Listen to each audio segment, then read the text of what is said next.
So we're finding out alongside Manitobans that variants of COVID-19 are here in Manitoba. We were made aware of 3 variants that were confirmed, and something that really stands out to us and something that we want to highlight for you and just generally for the public is that we continue to see a lag in the government's ability to address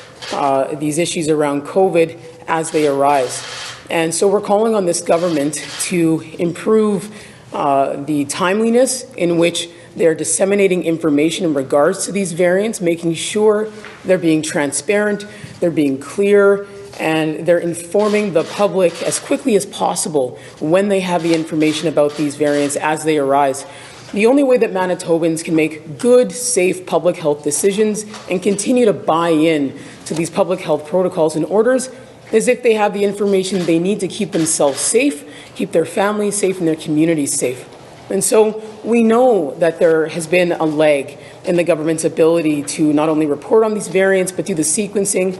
necessary in order to identify them. And at this point, it's unacceptable for the government to say that there's only been a few and that is tolerable in terms of how this information is coming together. We need to make sure that we stay ahead of these variants, that we are proactive during this stage in the pandemic in order to mitigate a spread, which we've seen happen in other jurisdictions. We want to get ahead of what we're seeing happening right now in Manitoba, and the government needs to be transparent about their plans in terms of how they intend to do so and not repeat some of their past mistakes when we've seen COVID-19 rapidly spread and be transmitted in our communities, and this government failed to adequately plan to respond. And so we're hoping the government can put forward a clear plan in terms of how they intend to mitigate the transmission of these variants in our communities,